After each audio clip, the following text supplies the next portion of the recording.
En el punto donde estamos ahora es en construir AI as a service, es decir, en facilitar la AI y llevarla cerca de nuestros clientes. ¿No sentís que lleváis la neurona al máximo en estos momentos? O sea, que estamos viendo la capacidad del ser humano ahí al límite.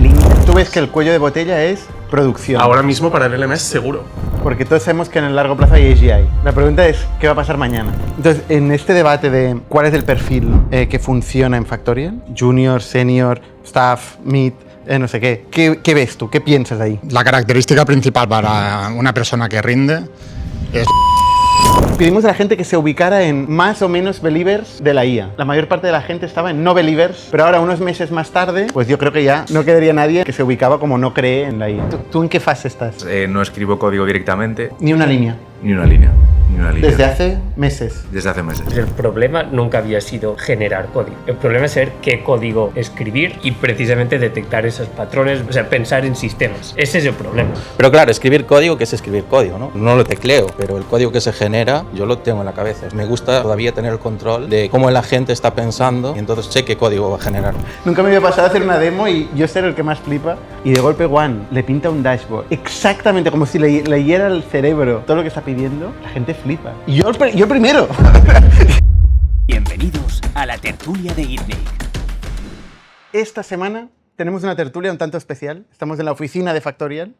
Por fin la oficina de Factorial funciona, existe, de ingeniería y de producto. Y hoy tengo a varios ingenieros de Factorial que pasaban por aquí y os he liado, ¿no? Y vamos a hablar de IA, obviamente, y de en qué etapas estamos ahora mismo en Factorial y vosotros personalmente, ¿vale? Se ha colado un PM. Se ha colado un PM porque dado que ha hecho un montón de pull requests últimamente...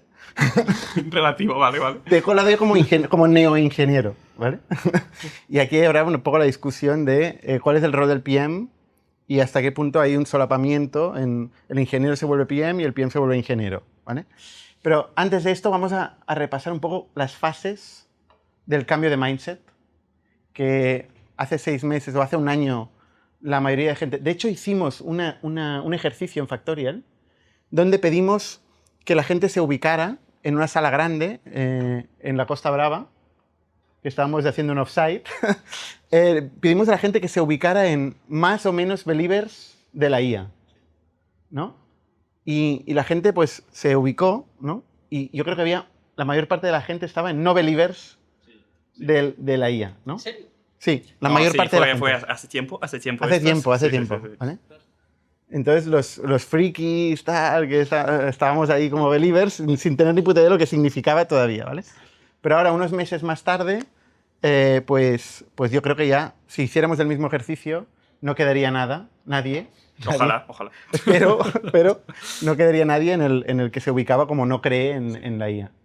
Aunque Edu Seco, lo estoy viendo aquí, y es bastante reticente, no a la IA, pero tú eres el que dijiste lo de que lo más relevante no era el 90% automatizable, Claro. sino el 10% no automatizable. Claro, o sea, yo más que eso lo que perdí es el interés en lo que se puede hacer con la parte de vibe coding, ¿no? O sea, me interesa qué es lo que no puedo hacer, en qué se atasca, en qué problemas se está atascando. Pero Y- primero hay que hacer, o sea... Sí, pero o sea, a mí... este 90% hay que hacerlo. Sí, pero a mí personalmente me interesa menos eso, ¿no? O sea, es un problema que no está resuelto, pero alguien lo va a resolver. El tooling madurará, cada vez la barrera de entrada para usar estas herramientas cada vez es más bajo y creo que el problema no estará ahí. O sea, hoy sí que está ahí, pero no estará ahí de aquí a 1 año, 2 años.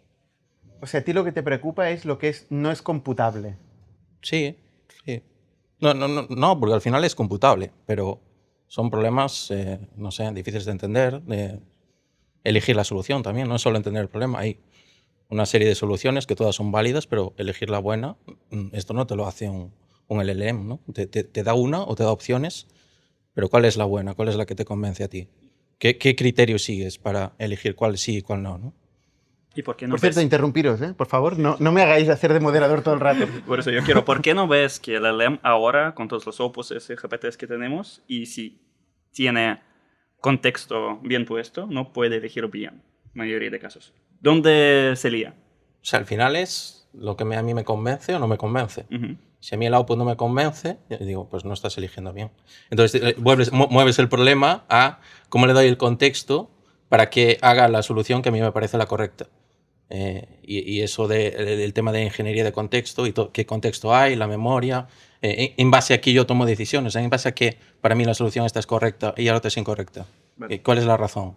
Voy a continuar a pinchar ahí. Pero esto es basado a nivel de Staff Developer, con la barra de excelencia de Staff Developer. Sí. Y si ponemos queremos hacer un poco de average de un developer mid o senior, Pero has hablado de staff developer. sí. ¿Qué es un staff developer para la gente que nos escucha igual? Que tiene que entender Buena pregunta. que no es fácil de responder. ¿Qué es un staff developer? Yo resumiré con más años de experiencia, de momento, y impacto más horizontal y no solo enfocado en un solo producto, en una cosa, sino impacto en toda la empresa. O sea, staff implica años de experiencia. Bueno, Implica impacto, ¿no? Sí, implica impacto, pero normalmente es difícil poder hacer este impacto sin tener años de experiencia, como a todo, para ser experto en algo necesitas, pues eso, las 10.000 horas, ¿no son? O no sé cuántas para... Bueno, yo creo que aquí, en este podcast, tenemos un candidato a no tener que tener toda esa experiencia para ser staff, ¿eh? Bueno, pues, O sea, siempre hay alguien que rompe un poco ese molde. Pero yo creo que a ti, Edu, lo que te motiva, porque tú eres ingeniero, o sea, lo llevas en la Hardcore. médula, ¿no? Lo que te mola es ese 5% que todavía no es capaz de resolver la IA y que tú te ves con esa capacidad. Es lo que te motiva, ¿no? Ese reto a resolver lo que la IA Sí, todavía no es capaz sí, de hacerlo sí. correctamente. No es tanto el... Sí, lo otro lo veo ya como problemas solucionados. O sea, yo sé que no están solucionados, pero estarán solucionados. Pero la pregunta es ¿qué es lo que es qué es el 90 y qué es el 10? Claro, ¿Sabes? sí, sí. Es que por ejemplo, cosas que me doy cuenta y que al final es solo porque le falta contexto, le faltan instrucciones, pero la capacidad para hacer las cosas las tiene. Pero, por ejemplo, yo reviso muchos pull requests, por ejemplo, en One, y me doy cuenta de que hay 10 equipos que están haciendo la misma cosa de maneras muy similares. Esto normalmente pide vale, igual necesitamos una abstracción, unificar todo para que no todo el mundo repita. Ya no es tanto por repetir código, sino para tener pues, una respuesta estructurada. No tenemos ahora mismo, porque un agent que vaya detectando todos estos patrones y proponga una nueva abstracción. Yo creo que la capacidad la tiene. Si yo le digo, mira todos estos pull requests e intenta encontrar una abstracción, lo hará.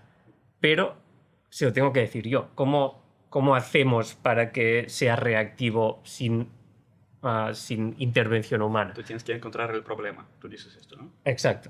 O sea, nosotros creo aún somos mejores encontrando estos problemas o detectando esas cosas que de momento, bueno, no lo hemos probado, es simplemente en poner un agent y ve haciendo lo que quieras con todos los pull requests, lo podríamos probar, pero no sé. Y esto antes, ¿cómo eras? Es decir, hace 5 años, ¿revisabas tantas PRs que eran muy parecidas entre sí? ¿O es que ahora, como hay tanto músculo y tanta capacidad, de repente tenemos muchísimas más PRs? O sea, mi capacidad de revisar pull requests es la misma ahora que hace un tiempo. Simplemente Pero hay otras revisas que más. se quedan sin revisar porque hay mucho más código que revisar que antes. Ahora creo que el cuello de botella que tenemos es eso, porque aún hablando del nivel en que estamos de AI, al menos nosotros aún revisamos el código y no confiamos ciegamente en todo lo que se genera. Voy a hacerte un poco más de challenge. Aquí, yo revisando pull request, veo que estamos enfocándonos más a nivel de abstracción mucho más alta comparado con antes, porque todas las cosas básicos, que mira, todos esos, no sé, scopes o problemas o algunas cosas de sintaxis, da igual. Esto, Copilot o otros Sí, IAs, Inters y cosas. sí, cogen muy bien. Y por eso tú ves ahora solo oportunidades de otro nivel. Sí, te lo compro. Así que puedo centrarme en cosas más importantes que nimiedades. Uriol, ¿tú en qué fase estás? ¿Tú revisas el código? Sí, aún y voy intentando guiar al... O sea, antes que decíamos que stack, para mí... Pero no escribes. Muy poco. O sea, últimamente esta semana toca OpenCode y es con el que uso, y también estoy jugando con una app que se llama Handy, diría, que es similar a Whisperflow pero gratuita, que me la pasó Nacho. Básicamente le hablo al ordenador y le digo, haz esto, y lo hace, mágicamente. O sea, tú hablas, vas por la casa Bueno, de momento no ¿Hablando? estoy paseando, pero sí sería el siguiente paso. Hay otra app que se llama Paseo, que directamente, o sea, te expone tus propios coding agents en tu ordenador, tienes acceso en el móvil y supongo que el nombre viene de eso. Mientras vas paseando, vas mirando qué van haciendo y le hablas y le dices, no, esto está mal, y sigues paseando. Y ya está. Vale. ¿Tú, Edu, qué? No sé cómo lo ves tú, lo que vayamos paseando mientras trabajamos, pero... Yo lo veo fantástico. O sea, mientras generemos ARR, que es mi monotema. Yo en Factorial reviso más código que nunca, seguramente, ¿no? Porque noto que soy el bottleneck. Hay PRs... ¿Tú eres el bottleneck de Factorial? Sí, o sea, Joder. uno de los bottlenecks, Vale. ¿no? Sí, sí. Hay más PRs que nunca y hay gente que crea estas PRs y que ya no solo que no esté seguro de mergear, quieren que alguien la revise, ¿no? Alguien que, no es tanto para decir está correcto o no, es otra persona, además de yo, vio este código y entonces lo puedo mergear, ¿no? No soy solo yo, ¿no? Es como más el check que la revisión. Pero, o sea, lees código, ¿pero tú escribes código? No, o sea, casi no. O sea, llevo meses que no. O sea, desde diciembre no escribo código. Pero claro, escribir código, ¿qué es escribir código, no? O sea, no lo tecleo, pero el código que se genera yo lo tengo en la cabeza. O sea, me gusta todavía tener el control de cómo la gente está pensando y entonces, como entiendo cómo está pensando, sé qué código va a generar. No me hace falta leerlo para saber qué es el código correcto. Pero seguramente no en la literalidad, ¿no? No, pero las ideas están ahí. Las ideas sí. Es que cuando reviso una PR tampoco voy mirando línea por línea. Yo miro en diagonal y veo las ideas y digo, vale, esto me cuadra, esto no me cuadra. No soy más, esta línea no está correcta, ¿no? Es más raro eso. Pero me interesa también vuestra opinión en general, tuyo también, en ese sentido. ¿Qué tú revisas exactamente? Porque a mí, en mi caso personal, yo estoy enfocándome mucho más en interfaces, en conexiones entre módulos. Sí. Y también otros como... en maneras como verificar que todo funciona. Sí. Que todos los tests, en end-to-end, no sé qué. Pero ¿qué pasa dentro de este módulo? No. A mí de poco igual. Sí, igual que tú. O sea, yo miro, eso es lo que yo llamo la idea, ¿no? El modelo del mundo que la gente o la persona hizo del problema y cómo lo expresó en términos, no en líneas de código que dicen exactamente cómo se resuelve el problema, ¿no? ¿Qué lenguaje creó el LLM para describir el problema y resolverlo en código, ¿no? Me voy a la sección... Miguel, ¿tú en qué fase estás? Yo, muy parecido creo que a los demás, no escribo código directamente, sí que hago, o sea, todo el código Ni una generado. línea, ¿eh? ¿Cómo? Ni una línea. Ni una línea. Desde hace meses. Desde hace meses, sí. Y no diría que sigo una progresión siempre creciente, creo que he tenido una regresión. Y quizá depende un poco del problema en el que estás. Yo escribía mucho, o sea, estaba a un nivel de abstracción superior hasta hace poco y he tenido una tarea donde he tenido que meterme un poco más de lo que antes me metía porque es una parte crítica de créditos y que tiene que ver con cómo cobramos y esa parte que me ponía un poco nervioso, digamos. Míratelo bien. Exacto. Entonces, en esa parte he vuelto como a usar Cursor, por ejemplo, que es una cosa que había dejado completamente Cursor. ¿Y por qué? Cursor me permitía ver el código más directamente. O sea, me permitía hacer esos planes y iterar directamente más y verlo más y asegurarme más.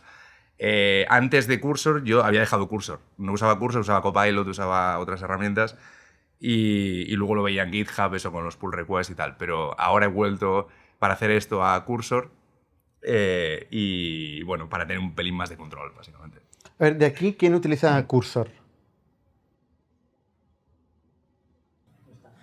Yo utilizo VS Code a veces en lugar de Cursor porque o sea, si me espero a ver el código en GitHub, para mí el feedback loop es muy largo. O sea, a mí me gusta más ver lo que está haciendo para poder dar instrucciones de cómo corregir más rápidamente. Si ya veo que está yendo por un lugar que no me gusta, se lo puedo indicar.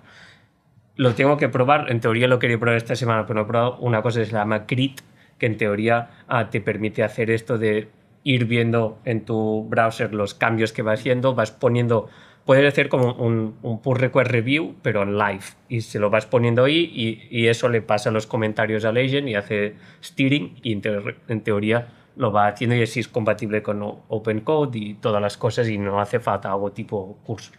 Pero a mí las herramientas que son solo de terminal me faltan a veces de quiero ver por dónde se está yendo.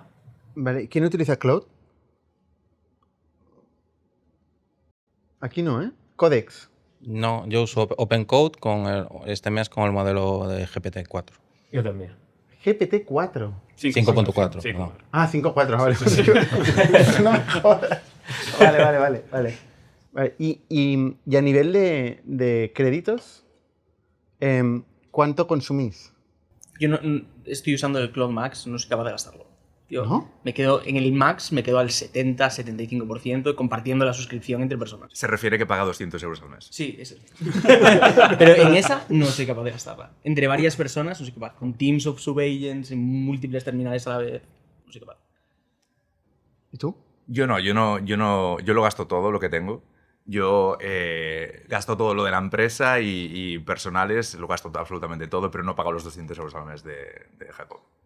Estoy suscrito a todo. Tengo OpenAI, los 20 euros al mes del Pro.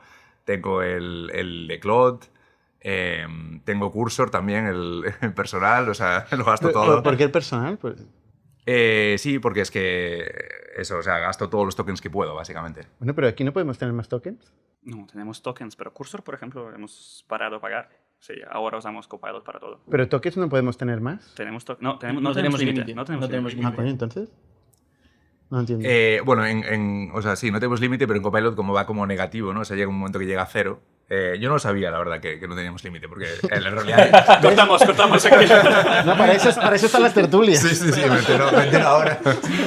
No, la verdad es que en Copilot tienes un contador y te llega a 0, ¿no? Entonces siempre Y después va negativo y muy rojo. Vale, pues... 1500% y tal. Vale, pues ya está. Entonces llegará la factura. ¿Tú, Adrià, cuánto quemas? Yo, bueno, varía, depende de los meses. Es verdad que cada vez quemas más y además ahora todas las grandes empresas están subsidiando el consumo de tokens. Por ejemplo, lo que les está pasando a Cursor es que ellos revenden tokens de otras empresas, de Anthropic y de OpenAI, pero en cambio las empresas que tienen el modelo y que también tienen el producto de coding, lo que pueden hacer es subsidiar los costes. Y últimamente han salido varios estudios de esto y, por ejemplo, Cloud Code está como subsidiando a 10 veces más lo que les cuesta realmente. OpenAI. Se ha discutido mucho y no tengo claro que al final la conclusión sea que se subsidia. Sí. Y 3X sí. ¿Y 13X? 1.3, sí. Por eso, como comparas, si tú compras Max y si tú comparas con el precio que tú vas a pagar por el token por API, tú tienes pero no 3X. Respecto a su coste. Claro, coste no sabemos. Bueno, respecto al coste de la API versus sí.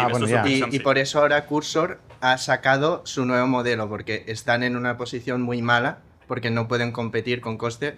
Bueno, están en una posición mala porque dependen de los proveedores que también son competidores suyos. Vale, pero ¿tú cuánto quemas? Yo va variando, pero unos 100 euros al mes entre suscripciones. Voy probando todo lo que está de moda. OpenAI, Cursor... Hay un meme de esto que bastante popular en Twitter, que es la rueda, que cada vez que hay un release de un proveedor, todo el mundo se pasa... ¿Al nuevo? Sí. Y vas cambiando, depende de la semana. Joan, tú eres PM. Sí. ¿Y qué haces aquí? Pues buena pregunta. yo también me lo pregunto, si me preguntas directamente. No, mi pregunta es, ¿tú programas? Depende de lo que entendamos por programar. O sea, tiro PRs, sí. Subo código, sí. Utilizo el código como herramienta para trabajar, sí. Los agentes para herramienta como trabajar, sí, correcto. También, yo como me lo planteo, ¿no? Yo soy el Product Manager del LMS, ¿no? Del Learning Management System, y al final es un producto muy nuevo y yo como, si asumimos o si nos creemos esta idea que el PM es el CEO de su producto, ¿no? Yo cuando miro a mi producto veo que el bottleneck número uno que tenemos es Code to Production. O sea, es un producto muy nuevo.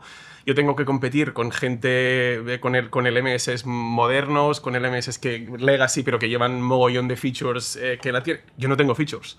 No tengo cosas como muy básicas, table stakes, ¿no? Que le llamamos. Entonces, todo lo que podamos tirar, y tengo un equipo pequeño, esto es una ventaja para algunas cosas, pero para otras no. Entonces, todo lo que yo pueda hacer para sacar cosas nuevas al LMS... O sea, tú ves que el cuello de botella es producción. Ahora mismo para el LMS seguro.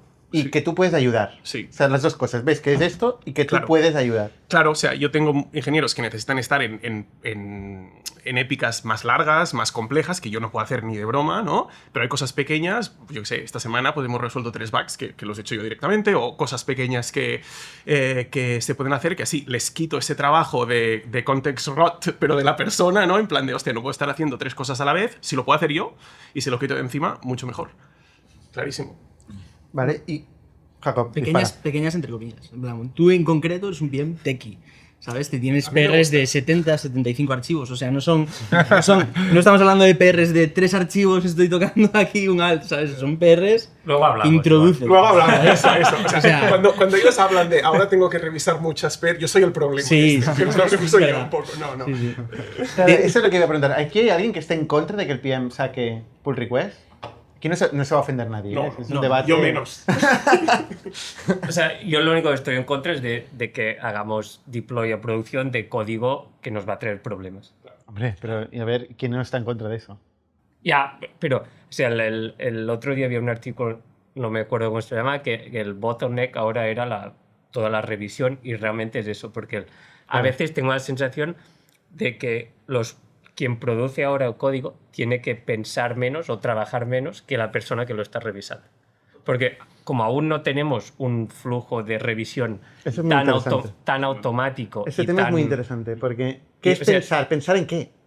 Porque hay muchas cosas a pensar cuando haces una pull request. Una es el problema a solucionar, que igual Joan tiene más conocimiento porque tiene más contacto con el problema que algunos de los ingenieros. Y la otra es cómo esta solución que estás planteando encaja en el ecosistema de un producto más grande, ¿no? Y estas son dos cosas a pensar. Pero también token de responsabilidad. Es como exacto. Si tú generas un montón de código y después, mira, alguien va a revisar esto y va a poner su sello de calidad y después deployamos. Pero claro, porque esta primera parte ahora es casi gratis. Pero revisar no. Sí, porque hay más stakes, hay más responsabilidad ahí. Por eso, ¿cómo hacemos este código? Y además hemos invertido en... O sea, la realidad es que hemos invertido un montón de tiempo en estandarizar y mejorar todo lo que va desde la ideación hasta la pull request, que es el primer paso antes de salir a producción. Y no hemos todavía invertido ese tiempo de calidad en la automatización de la revisión, que le estamos haciendo ahora. O sea, llega un momento en que esa última validación, no digo que sea todo 100% automático en el 100% de los casos, pero seguramente el 50, el 60, el 70, en cuestión de un mes, lo podremos automatizar. Y vosotros podréis invertir el tiempo en ese 5 o 10% que comentaba Edu de revisar esos casos complejos. Sí, el problema es saber cuál es el 5 o 10%, ¿eh? Sí, mi trabajo esta semana, se lo decía Ile, ha sido básicamente escribir todo lo que yo tengo en la cabeza cada vez que reviso las cosas en un documento, y así no lo tengo que hacer yo y lo hace Copilot, en nuestro caso, revisando pull request, porque si no, se lo decía el equipo el otro día, en nuestro caso de One, normalmente teníamos pues unos 30 pull requests pendientes de revisar. Esta semana, ahora igual tenemos 150, algo así, porque no damos abasto. ¿Y esos son los PMs haciendo pull request? Bueno, son 20 equipos de producto haciendo PRs como locos. Sí. Pero para mí es un trabajo de staff developer ahora. Es como, no podemos permitir más que es contexto tan importante, con toda experiencia y con todo ángulo muy ancho de revisión de todo el ecosistema, vive solo en sus cabezas. Tenemos que extraer esto y poner en un agente que después podemos multiplicar por todos los lados. Ese es el 5%. Ya no es cómo resuelvo el problema, es cómo creo los boundaries alrededor para saber que todo el conjunto de soluciones posibles encajan en este boundary que yo he definido. Sí. Yo soy un poco escéptico de esto, que exista la capacidad de crear un revisor para cualquier cosa. Para cualquier cosa no, pero menos, o sea, si me saca la mitad del trabajo, pues estaré contento. Sí. 300 revisores. O sea, el 5 o 10%. 300 cosas. Claro. Pero, ¿y eso no es lo que ya es? O sea, tú pones varios agentes a revisar, distintos, sin contexto, con contexto, ¿no? Y los pones a revisar el pull request, ¿no encontrarán problemas? Con un conocimiento mucho más universal, ¿no? Y mucho más completo. Pero universal. Tiene que ser el contexto de factorial, ¿no? Problemas profundos, no. Es más de este comentario que, mira, tenemos 20 pull requests haciendo el mismo error, por eso, ¿cómo podemos crear una abstracción por encima? Esta gente no va a hacer nada. El agent empieza con un pull request y acaba, y por eso me refería antes de que nos falta este tooling de tener este contexto, esta memoria. El agent no se acuerda que ya ha revisado otro pull request que era casi igual, pero yo sí. Bueno, sí se puede acordar, ¿eh? Pero claro, Ya, esa es la pero cuestión. no hemos, lo que dice Miguel, no tenemos el tooling aún Claro. de que haya una memoria de revisión de pull request, de un historial de... O sea, el tema es el diferente- o sea, no solo es el Ese contexto de la contexto, sí, memoria, es el contexto de factorial. Porque aquí tenemos un equipo de staff, tenemos que darle esa capacidad a los agentes a que tengan el conocimiento que tiene actualmente nuestro equipo. Y ese 5 o 10%, ese es ese conocimiento que ellos no tienen realmente, que se enfrentan en la siguiente pull request. Y eso saldrá, esas son lo que tenemos que revisar manualmente. Vale, o sea, ¿veis imposible la automatización total? No. Yo no la veo imposible para nada. pero No para nada. Yo creo que no conocemos los límites, es decir, que ahora mismo estamos probando cosas y toda la industria está probando cosas y estamos muy lejos de saber dónde está lo que decía Edu, de ese 10% que la AI no puede hacer. Yo no sé dónde está ese porcentaje. Es decir, yo creo que muchas veces cuando pones la lupa te das cuenta de que lo ha hecho mal porque tenía mal contexto, porque le faltaban cosas, pero es muy difícil de poner la lupa y que te encuentres un caso en el que fundamentalmente no podría haberlo resuelto. Entonces, en ese sentido es lo que decían ellos, de que falta tooling, faltan muchas cosas y está todo muy verde, pero... ¿No pensáis que al humano le pasa un poco igual cuando hace un bug, cuando hace algún fallo? ¿Es porque le falta contexto Por eso también? no todo el mundo es staff cuando empieza, porque no tienes el contexto de años de experiencia y ir acumulando y ir aprendiendo, que es la parte que creo que les falta a los agents, este feedback de he revisado 10 pull requests que he aprendido en este tiempo. Perdón. No, digo que nuestros agents no aprenden nada. Simplemente van haciendo y ya está. Aquí todos tenemos acceso a las mismas tools y al mismo teclado, pero es evidente que la calidad del código que genera mi agente, que es el mismo que el de cualquiera de los de aquí, o un poco distinto, es mucho peor. Porque yo no le puedo dar el contexto adecuado, porque no tengo las ideas adecuadas, porque no tengo el conocimiento profundo que tiene todo el mundo que está aquí de la codebase, de cómo funciona el código, ¿no? Puedo hacer mucho más de lo que hacía hace 2 años, evidente, ¿no? Pero no puedo hacer lo que hace ninguno de ellos. Pero eso es lo que estamos intentando solucionar. Claro. Esa parte ya la tengo bastante avanzada, ¿no? Con todo el tema de las guidance, con la parte de Legend MD, skills, más cerca del código, también la parte de los dominios, que vamos enriqueciendo. No es perfecto, ¿no? Pero ahí hemos invertido bastante tiempo y la idea es que tú, una vez defines esa especificación, esa definición funcional del producto, pues a partir de ahí hasta pull request sea algo más o menos estándar en Factorial, ¿no? Que importa un poco menos quién hace ese primer paso. Porque otra cosa que estamos trabajando, y creo que también toda la industria está trabajando, es en la estandarización del prompt a través de specs, ¿no? O sea, crear un lenguaje de specs que igual pueda hablar Joan, ¿no? Y que tú puedes directamente definir qué es lo que esperas que se construya por un lenguaje concreto y que le aplicarán luego unas skills de desarrollo concretas que han hecho la gente más senior de la empresa y que es capaz de trasladar la spec en código. También es verdad que siempre como que lo enfocamos a la parte de la ingeniería, pero el product manager tiene un montón de conocimiento en negocio para resolver el problema. El designer tiene un montón de conocimiento de cómo se resuelve ese problema a nivel de diseño. Y normalmente estamos como pensando en las skills y en cómo las materializamos de la parte de la ingeniería para que los PMs la utilicen, pero también estamos intentando transicionar a que los PMs y los designers pongan su domain knowledge en skills para que los ingenieros puedan pivotar hacia negocio y hacia diseño. ¿Sabes? Nada para un staff engineer en Factorial de coger paper, pencil o cualquier cosa y hacer un diseño. O no debería pararle. ¿Sabes? No. Entonces también necesitamos eso. Por ahí. Y yo creo que al final el 10% del que estamos hablando como que siempre se mueve, ¿no? Es decir, hoy el 10% de hoy no es el 10% del año pasado. Siempre hemos resuelto el 0 al 90, ¿no? Estamos en el 0 al 90, estamos en el 0 al 90. Siempre estamos en el 0 al 90. Porque el 10% en sí mismo no es el mismo que el 10% del año pasado.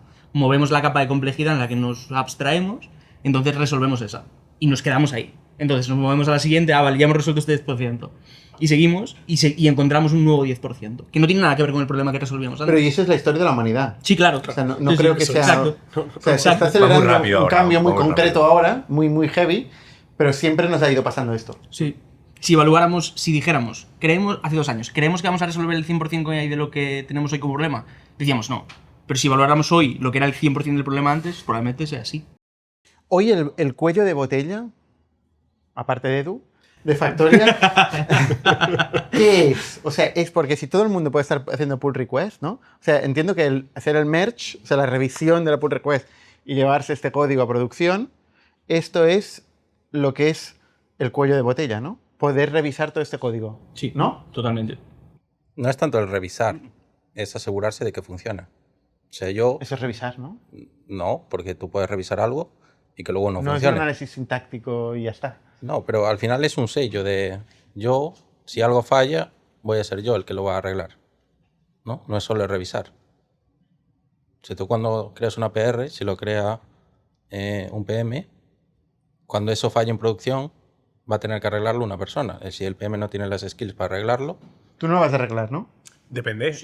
A ver, muchas cosas sí, claro. La idea es que sí, ¿no? O sea, aquí hay también una parte de responsabilidad de la gente que tira la PR, ¿no? Al final, yo he hecho algunas barbaridades muy grandes que se han quedado en draft, por suerte, pero luego, ¿no? Hablando con pues, estos señores, quien sea, te dicen, no, hombre, espérate un momento, ¿no? ¿Ves qué tal? Entonces aprendes también a decir, vale, espera, ¿qué entra dentro de mi scope? ¿Qué puedo hacer? ¿Qué no puedo hacer? Hacerlo en PRs más pequeñas. Bueno, aprendes a desarrollar, ¿no? de otro modo, pero aprendes qué es lo que se puede hacer, qué es lo que no se puede hacer y cómo lo vas a mantener también, ¿no? Vale, si falla el día de mañana, yo tengo que entender lo suficiente lo que he hecho, ¿vale? No hace falta que yo entienda, yo no lo entiendo, cada línea de código que yo meto, ¿no? Pero sí entiendo las ideas clave de lo que estoy, o debería entender las ideas clave de lo que estoy metiendo, porque luego cuando le tenga que hacer traspaso a un ingeniero o lo tenga que arreglar yo, le pueda dar el contexto adecuado a la gente, ¿no? De, hostia, vale, no, falla porque hemos hecho esto y esto, si falla esto, debe ser este punto. Si yo lo entiendo, puedo solucionarlo, si no lo entiendo, no. Si tiro una PR y, bueno, y además es una irresponsabilidad tirar una PR y decir, bueno, no sé, que la entienda otro, que la gestione otro y que la revise otro, que a la práctica lo que estoy haciendo es decirle a la otra persona, pues a Jacob, a Miguel, a Uriol, a quien sea, Edu, a Tria, mira, o sea, hazme mi trabajo que yo estoy intentando hacer, que no es tu prioridad, pero si es la mía, hazlo tú. Esto no puede ser, ¿no? También. Ya, pero la práctica acaba siendo un poco así, ¿no? Bueno, esto lo tenemos que solucionar y esto es una cosa que tenemos que aprender la gente que no somos ingenieros, que estamos tirando PRs, tenemos que asumir esta responsabilidad también. Por eso, para mí, un cuello de botella no es revisión per se, es un síntoma. Pero el problema es que no tenemos a veces tan claro qué es bueno, qué es malo. Estas definiciones de estándares que parte tocaría Miguel es así, pero no es solo skills, no solo agents. Es también todas las abstracciones, todas las infraestructuras, todas estas cosas de framework que normalmente gente está haciendo, porque agents está aprendiendo de datos de contexto de texto, pero también de otro código que está por ahí. Y si ven un montón de cosas no tan estructuradas, van a repetir estas cosas no tan estructuradas. Por eso voy a repetir, trabajo de un ingeniero ahora es ver estos patrones y después hacer esto más fácil para una gente encontrar un camino correcto. Y sí, claro, revisión es una parte como tú sacas esto. Pero también el PM es como el nuevo junior, ¿no? Es decir, hace hasta donde... No, espera, mi sensación, el PM hace hasta donde le llega la comprensión de lo que puede hacer, tanto del problema como del código en el que se materializa. Lo lee y dice, high level, esto está guay, ¿sabes? El junior igual. Y luego tú lo revisas y haces un back and forth, pero nuestra responsabilidad es un acompañamiento para que la siguiente PR que meta el PM, igual que si fuera un junior, sea mejor, sea más atómica, sea más Yo idiomática. lo que creo sea... que es que últimamente todos volvemos a ser juniors. O sea, Sí, no es solo el PM, total. es que se dice, por ejemplo, que los LLMs son como junior programmers. No. Se dice que los PMs son juniors, pero que nosotros también somos juniors porque estamos en esta transición de software tradicional a software 2.0, donde son prompts. Exacto. Y nosotros no llevamos 10 años haciendo prompts, llevamos 10 años haciendo software Sí. con código. Entonces, nosotros tampoco somos tan buenos necesariamente haciendo prompts. Entonces, también está la pregunta de quién nos revisa a nosotros. Es decir, al final también somos juniors nosotros. De hecho, sabes que hoy un junior es un disruptor, ¿eh? O sea, el concepto de junior que tú explicas, creo que es el concepto equivocado, es del concepto de hace 10 años. El de hoy es la persona que viene a mover a equipos más senior de ingeniería porque son... Depende del junior, ¿eh? Pero sí, el bueno. Eso depende de cualquier... El que queremos contratar seguro. El que queremos contratar seguro. Eso es. Sí, No, totalmente, pero hay gente que es AI native. Esta gente ya lleva 2 años trabajando con esto.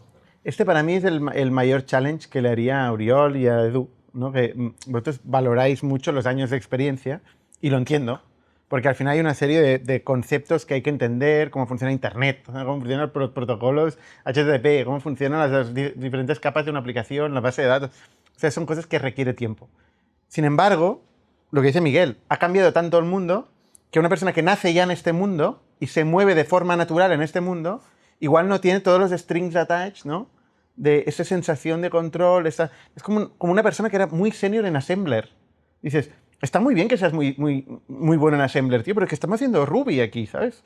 Entonces, ¿dónde colocar el puntero o la memoria o no sé qué? Igual no es tan importante como diseñar patrones de software a un nivel mucho más alto.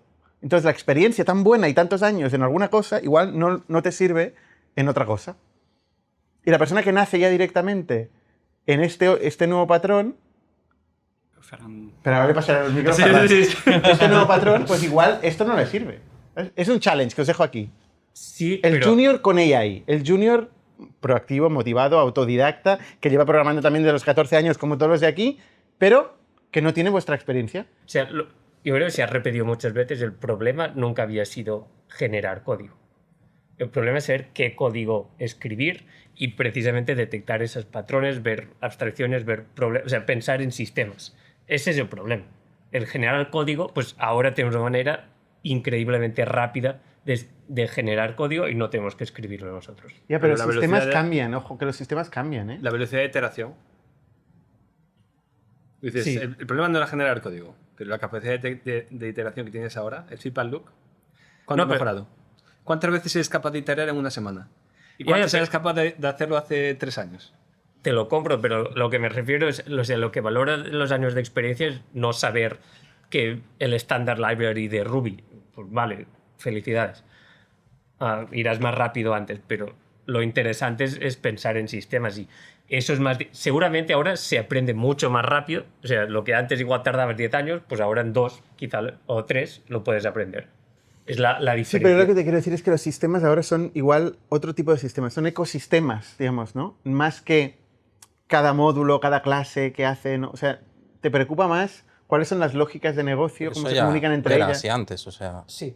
Yo nunca reviso línea por... O sea, ya antes de la AI no revisaba línea por línea, o sea, tú revisas módulos, abstracciones, ideas... Es que Ilia decía de explicar cómo revisamos pull requests. Pues no sé explicar, yo lo leo así en diagonal y a veces leyendo ves algo raro y cuando ves algo raro sí que te pones a leer exactamente qué es eso, pero es eso. Nunca si tuviéramos que revisar todo línea por línea, bueno, Claro, estaríamos... y ahora esa intuición de leer en diagonal y tal, conviértela en skill. Good luck. No es good luck. Al final, si tú piensas bien, pero tienes que gastar tokens mentales, para extraer esto a un skill. ¿Por qué para ti es un raro? ¿Qué tú estás encontrando? Sí, esto concretamente, pero luego la otra cosa. Y luego otra cosa. Vale, pero skill, ¿cómo tú estás exponiendo? Al final tu cerebro es un LLM que está infiriendo. Sí. ¿no? Pero al final el valor de esta experiencia es tu contexto. Exacto. Contexto. Es el valor de tu experiencia. ¿Cómo tú puedes memoria. Es un contexto para claro, mí. pero de toda tu vida, ¿eh? Ya. Escribe un markdown con tu vida. Bueno, hacemos mucho compaction. Entonces igual tengo que cobrar... A lo largo de los años hacemos mucho compaction. Igual hay que cobrar comisión en las skills, entonces. Propiedad intelectual. Hay gente que habla de eso. Y lo bueno es tu vida. Yo a veces veo una PR y digo, vale, esta que la revisa Oriol también. Porque hay cosas... ¿Cómo te desbloqueas? Hay cosas que yo sé que no llego hasta ahí. O sea, quiero que las vea Oriol, ¿no? Con la gente no. O sea, la gente todos son iguales. No hacen este handover de, vale, quiero que la revise un humano, ¿no? Les ponemos un SoulMD y llegas hasta aquí tú y ya está. También. Entonces, yo os hago una pregunta un poco más... de un punto de vista un poco polémica, dentro del mundo de ingeniería. Es decir, si el junior aporta esta capacidad de disrupción dentro del ecosistema y el staff proporciona, senior staff, principal, proporciona esta parte de conocimientos, fundamentos, visión global, transversal, abstracción, guidelines para las skills y demás, ¿dónde queda el espectro de mids y seniors? O sea, ¿cuál es el reto que tienen ellos ahora en los próximos años? ¿no? Pero ahí hay una base, ¿no? O sea, ¿por qué un niño de 8 años no puede escribir una feature hoy en Factorial? O sea... Espera.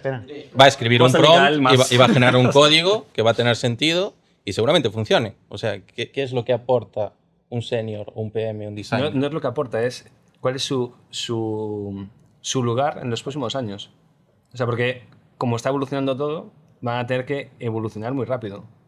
Para que aportar o en la primera línea, ¿no? Que es esa parte de disrupción, o en la parte de los fundamentos. Y ahora mismo se quedan así en un área más gris, ¿no? Que el problema no es hoy, el problema es 1 año y medio, 2 años, ¿no? Gente que tiene que crecer muy rápido. Pero voy a estar también un challenge que no es solo de casa de rol, que tú tienes juniors, disruptores, staffs haciendo mucho pensamiento. Yo he visto personas por todos los lados diferentes. También he visto juniors generando un valor brutal y staffs, bueno, no tanto. Yo lo que te iba a decir... Pero por otra parte hay staffs que han generado un valor brutal. O sea, es decir, claro. el fundador el creador de Cloud Code, ¿no?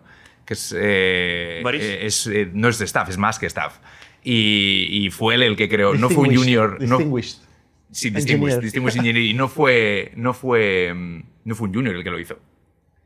¿Por qué no fue un junior? Bueno, no, pero, a ver. No, por eso estamos diciendo que depende del personal, que tú no puedes poner solo por rol Claro, pero es que yo creo que... Si tú sumas motivación, energía, que a veces la gente de 20 años quieres que al menos sea gente apasionada, energía, motivación, actitud a tope, ¿no? No siempre es así, ¿eh? Entonces esto es un problema. Pero un niño también tiene esto. Joder. Que te vas al otro extremo. Claro, pero para 20 entender años, la he dicho, diferencia. de los 20 a los 30. A ver, yo ahora voy a ser un poco así, porque yo es que vengo del mundo de la educación, justamente, y de hecho, en mi última empresa, donde yo trabajaba en una startup en Silicon Valley, es verdad que era un proyecto Greenfield, pero era una comunidad / clases, etcétera, para homeschoolers, que como todo, pues hay un abanico gigante. Contratamos a un chaval de 10 años. O sea, como junior, dime como quieras, no tenía título, y sacaba features a producción, no va en broma, y features no menores. Está demostrado que conforme vas madurando vas perdiendo creatividad, ¿no? O sea, la lógica te lleva a que un niño de 8 años va a pensar Pero en sí aporta valor y puede, ¿por qué no? Puede aportar. Pues ahí voy, ¿no? En ese caso, ¿Por qué no? ¿Por qué no? Exacto. No es legal. Más allá de la legalidad, vamos. Sí. Temas menores. Pero, ¿Y era staff el niño de 10 años? Ya, que claramente no, 12. ¿no? Pero trabajando codo con codo con nuestro CTO, ¿no? Ostras, pues sacaba features a producción solo. Un niño de 10 años, un niño excepcional, evidentemente, ¿no? Pero sí, claro, evidente. Es posible si hay la motivación y con el tooling. Este niño no habría escrito tal, pero te hacía un debugging que no lo he hecho yo, ni lo ha hecho, ¿no? Ni algunos ingenieros MIT o lo que sea que no he visto yo hacerlos. No es de factoría, así. Te has jodido el ejemplo, ¿eh? El ejemplo No, extremo. lo puse exactamente por esto. Porque lo que aporta, o sea, tienes que ver cuál es el valor diferencial que aporta. Si es creatividad, entonces un niño aporta creatividad. A ver, pero es que Edu, hay grandes escritores, grandes científicos, grandes todo, que han creado su obra mayor con 20 años. Sí. Y luego no han hecho nada. O sea, que una cosa no implica la otra. sí. Pero en general que... O sea, En general, vamos, la experiencia sirve. Sí, claro que pero sí. al mismo tiempo te va generando una serie de restricciones, ¿no? Por el contexto. Bueno, te va es más- volviendo más conservador, igual menos Efectivamente. creativo, ¿no? Sabes más lo que no funciona, tienes más miedo, ¿no? Todo esto puede ser, ¿no? Sí, Pero pero- también, Eso me refiero a que es en general comportamiento humano. Claro. Más faltaría si los jóvenes no están haciendo disrupción y liando la parda. Es su función. Si no, no se Y tu evoluciona. función es revisarles las reviews. No, mi función es quedarme mirando y decir, bueno, pues ya se me entera la hostia. No pasa nada. Así se aprende como todos. Pero al final, también lo de ser disruptivo, ¿no? Yo creo que es más una actitud que una cosa de edad. Obviamente afecta a la edad. Pero creo que va más con la energía. Sí, igual cuando eres joven puedes ser disruptivo en 10 cosas a la vez y yo ahora, pues con 2 ya me estoy contento. Hombre, aquí hay mucha Eso gente es una disruptiva parte interesante. que no es Sí, junior, sí. ¿no? Exacto, sí. En estos momentos aquí, ¿no? ¿El qué? ¿El qué? ¿El qué? Que mucha gente disruptiva aquí que no son juniors. No, claro. Pues creo que es más una Claro. actitud. En estas mesas, concretamente, también, por ejemplo. ¿Tú ibas a decir algo? Sí, que una parte interesante de lo que decías, Uriol, que a lo mejor el cuello de botella ahora es más la capacidad que tenemos de paralizar como humanos y como individuos. Yo lo veo a veces que influye mucho cómo de capaz soy de hacer 2 cosas a la vez, 3 cosas a la vez y cómo me voy entrenando para ser capaz de hacer más cosas y mover un poco la aguja ahí, porque es difícil, porque antes estamos acostumbrados a unos límites distintos. Y entonces esa quizá será el cuello de botella. Esto es interesante. O sea, hemos hablado del cuello de botella, el revisión del código. Aunque vamos automatizándolo y cada día vamos mejorando en eso. Otro es la capacidad de paralelizar. Totalmente. ¿No? Hacer la pantalla esta del Sí, y no- Steinberger, Steinberger, Steinberger, exacto. ¿no? Del de Cloud Code. El de Cloud Code, del de OpenClaw. OpenClaw. que tiene como 50 pantallas ahí, ¿no? Y está haciendo como 1 millón de cosas a la vez, que dices, ¿y yo? Sería incapaz. O sea, con un cuarto de estas pantallas ya me perdería, ¿no? Exacto. Entonces, la capacidad de paralizar, y lo otro es el tiempo que tarda el modelo en darte una respuesta. Sí. Eso, porque hay muchas veces que estamos así, ¿no? Sí. Bueno, aprovechas para lanzar otra cosa mientras... O para caminar. Es el momento, pasear. es el momento de pasear, paralizar. exacto. Es el momento Es el momento de paralizar, es una oportunidad para paralizar. oportunidad que si no la haces, pierdes potencialmente. O sea, es una feature el tiempo. productividad. El tiempo que tarda es una feature, es algo bueno. No, pero es una oportunidad para paralizar, que si no paralizas estás dejando productividad en la mesa. ¿Y no sentís que lleváis la neurona al máximo Sí, en estos momentos? O sea, Totalmente. que estamos viendo la capacidad del ser humano ahí al límite, mientras tenemos todos estos procesos en paralelo. Porque te haces tal. mucho focus shift. Que siempre, si estamos hablando de paralizar agentes, significa que hay N features o N ideas que tú estás atacando en paralelo. Por eso, si quieres hacer esto bien, tú tienes que como mínimo tener esta imagen en tu cabeza. ¿A dónde vamos? ¿Cuál es la idea? ¿Cuáles son límites? Si multiplicas por 3 o 4, mira, tú vas al límite. Y después tú tienes esto en tu móvil. Tú también estás paseando y es que tienes... ¿Quién tiene el móvil aquí, el dispatch este?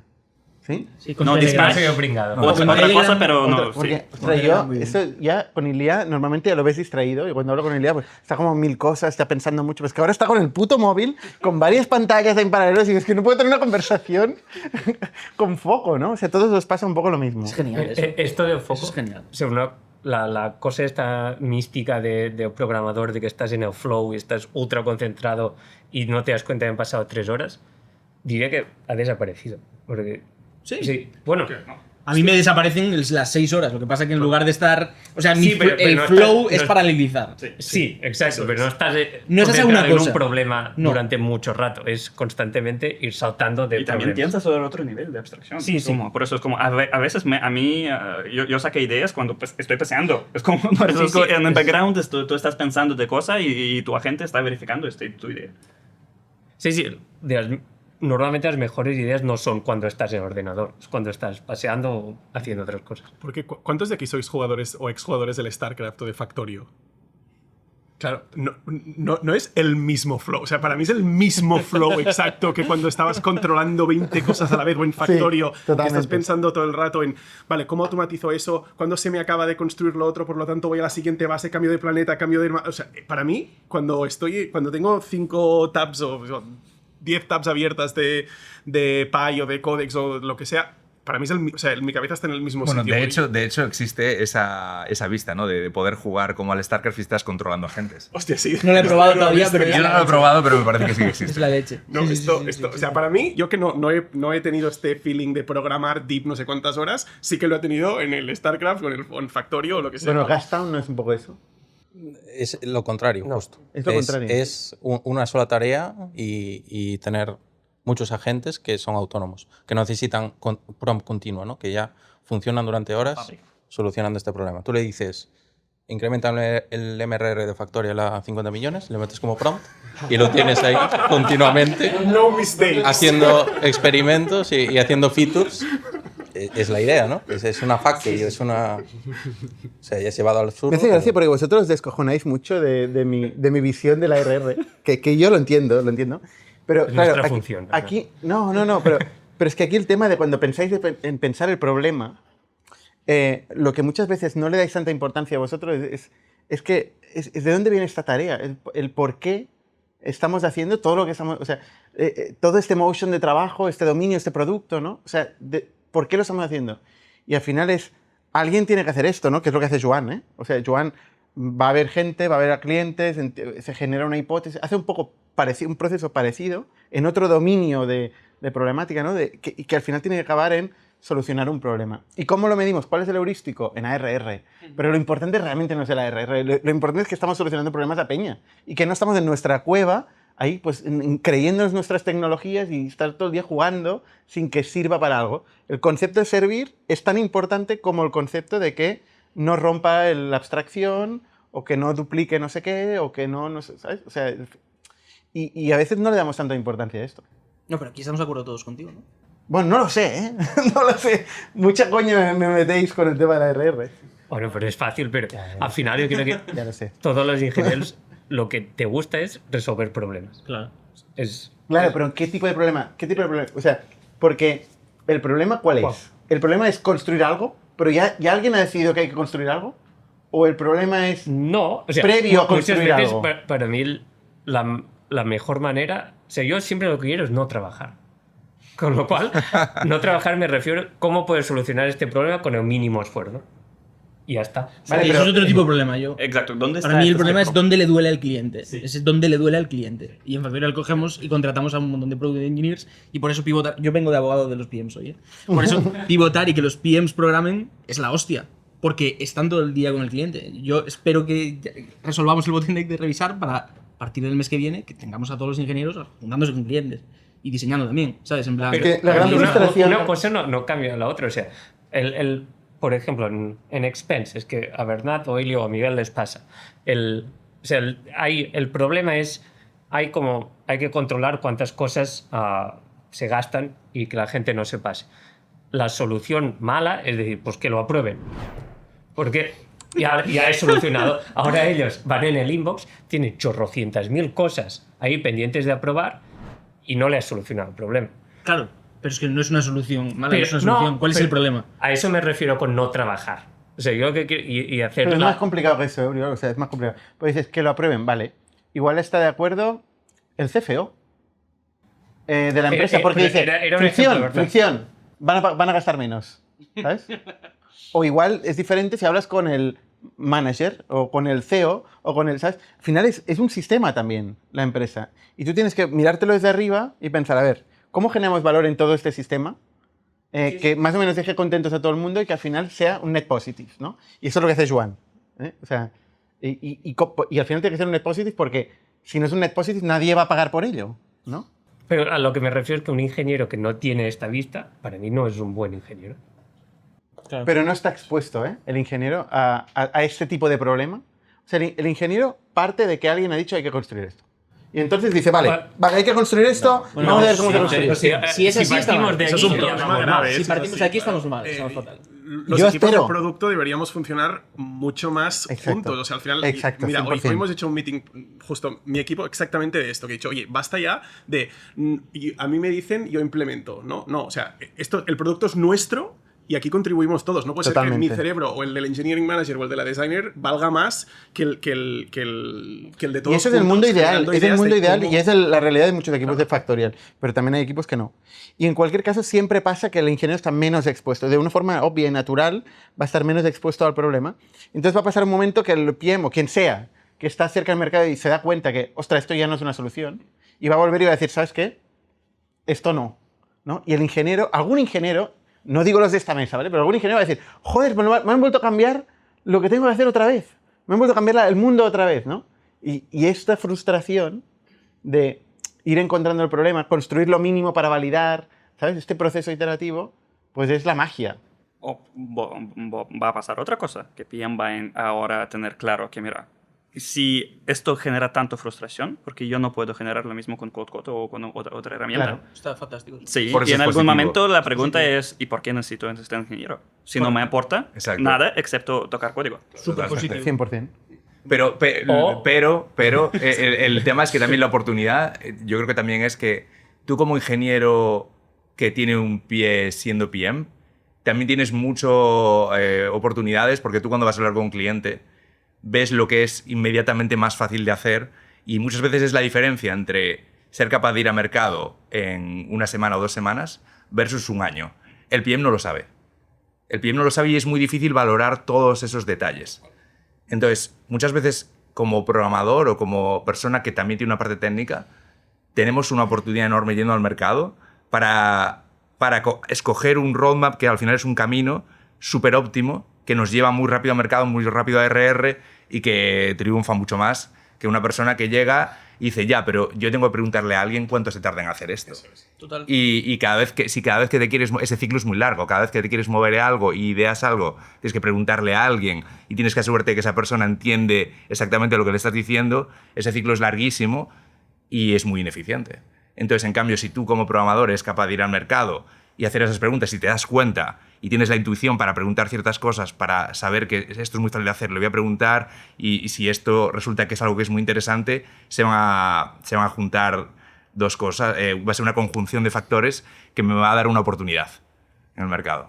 Se me hace gracia porque estamos hablando siempre, ¿no?, de cómo parece que el ingeniero cada vez tiene menos relevancia, y yo la verdad que lo puedo mirar de la otra forma, porque hablamos de agentes, no hablamos de agentes que son programadores, ¿sí? Hablamos de agentes que pueden hacer cualquier rol. Exacto. O sea, en ese mundo en el que también puede pasar lo mismo con el otro rol, ¿no?, con el del PM. Yo creo que cada vez más lo que importan son esas skills de las personas, ¿no?, y cómo nos complementamos como un equipo a encontrar valor. Y no tanto la skill concreta, la más detallada, ¿no? Esa búsqueda de valor para mí es lo que todavía hace esto. En el meme de Spider-Man, ¿no? Donde el designer, el PM y el engineer exacto. están en plan I don't need you anymore. pues sí, pues un poco sí, y a la par de quien para mí el perfil que emerge de aquí es un perfil mucho más polivalente, un perfil de, no sé, le podemos llamar builder, me da igual, ¿no? Product maker que teníamos Product maker, sí, ¿no? Un perfil mucho más polivalente. Los teams interesantes siempre han sido estos, en realidad. ¿Para qué nos vamos a engañar? A lo que iba antes es, ahora hemos aplicado AI mucho en la parte de generar código, pero es lo que dice Miguel. ¿Por qué no le pasamos las transcripciones de todos los account managers con varios clientes de la misma industria? Estamos en esto. Sí. Y a partir de aquí podemos facilitar el trabajo de Joan, porque en lugar de tener que estar mirando, ir a 10 reuniones con todos los account managers o leer los transcripts, me encanta. pues claro que sí. hago que un agent especializado en encontrar... Está Valeria haciendo esto. Claro. Pues mira, ahora está. Sí, sí. O sea, Esto lo tengo yo hecho. Lo tengo enfocado mucho a la parte de programación, pero eso es que aplica a todo. Y una reflexión que me gustaría haceros, porque aquí estamos hablando de construir código con agentes. Hasta ahora casi todo lo que hemos estado hablando es construir código con agentes. Pero claro, construir código sigue siendo el paradigma antiguo, desde mi punto de vista, ¿vale? Que esto me diréis, pero bueno, dentro de un año igual, que yo creo que lo que en el punto donde estamos ahora es en construir AI as a service, es decir, en facilitar la AI y llevarla cerca de nuestros clientes, de forma que ya no es tan relevante igual escribir código, sino crear un ecosistema donde el que escribe el código es nuestro cliente, al vuelo. ¿Y por qué quiere escribir código cliente? Bueno, normalmente los clientes no quiere escribir código. Menos. Me voy a explicar mejor, pues no me estoy explicando. No es que quiera escribir código, es que quiere resolver su problema. Y su problema es una casuística del long tail infinito de problemas que existen en el mundo. Entonces, el problema del código en general que tiene es que como es determinístico, como es un if then else, tienes que tener el if, tienes que tener la casuística considerada a priori. Reconocida. Claro, entonces esto te limita, porque implica, como ingeniero, pensar en todos los problemas del mundo. Y ya no solo los problemas, sino cómo construirlos y cómo adaptarlos de las abstracciones, pues todo lo que hemos dicho, ¿no? Vale, ahora imagínate que nosotros, que es lo que estamos haciendo en Factorial, o sea, no sé por qué te sorprende, hacemos una IA as a service de forma que el cliente, por ejemplo, escribe código, no en lenguaje de código, sino en policies, por ejemplo, ¿no? Que es la abstracción que tenemos en Factorial. En un lenguaje pseudocódigo o directamente absolutamente lenguaje natural, con ciertas restricciones, donde esto se convierte al vuelo en tiempo de ejecución en código, ¿no? Y esto es otro paradigma. Esto es lo que estoy viendo en mi observación, hablando con muchos de ingenieros, es que cuesta mucho ceder este control a un agente que va luego a escribir el código por nosotros. ¿Cómo lo veis esto? ¿O no? ¿O estoy diciendo tonterías? No, yo creo que no, que tiene sentido, y hace unos días o semanas que pienso que ahora lo importante que tenemos que invertir no es tanto en hacer features o cosas así, sino en cosas que sean building blocks, cosas core, para precisamente hacer esto. Que alguien, un agent puede componer una interfaz, una solución con todas. Es como, mira, aquí tienes todo un paquete de herramientas que te damos. Espabilate para solucionar los problemas del usuario. O sea, que ya no tiene sentido muchas veces hacer una pantalla con yo he decidido que aquí hay un listado de empleados, que cuando le das este botón se te abre un side panel y te muestra esta información. Pero es muy difícil que un agent pueda hacer una pantalla autogenerada sin unos componentes, por decir de alguna manera. Y no solo componentes, sin este entendimiento muy claro de qué hay detrás de estos datos, de este componentes, de todo. Y coherencia, porque no te vale que te vayas a una página y tenga una pinta, te vayas a la siguiente y sea una aplicación distinta y entres mañana y sea una aplicación distinta otra vez, ¿no? Coherencia visual, de sí, experiencia, ¿no? sí. El design system, los Sí. componentes pensados previamente. Miguel, ¿tú qué piensas de esto? Yo sí, o sea, yo creo que ahí se mezclan dos cosas. Yo creo que una es la transición de software 1.0, creo que Carpaccio lo dijo esto, de software a software 2.0, creo que lo llamo así, que es la transición de cuando tienes un software que es un poco distinto a lo que decías, que es que está ejecutando prompts en lugar de ejecutar código. Estás ejecutando prompts todo el rato. Y eso puede ser una transformación interna en una empresa que pasa de ejecutar código a ejecutar prompts versus vender este servicio donde tienes ese nivel de customización y tú escribes los prompts para ofrecer ese servicio y es muy customizable y tal. Las dos cosas, o sea, lo que estamos haciendo en Factorial sí que es one y es hacer esta transición, pero creo que todas las empresas del mundo están haciendo esta transición poco a poco de software 1.0 a 2.0. Y entonces, ¿Pero cuál es el 2.0? El 2.0 es cuando no tienes código y tienes prompts. Todo tu código de base de código son prompts.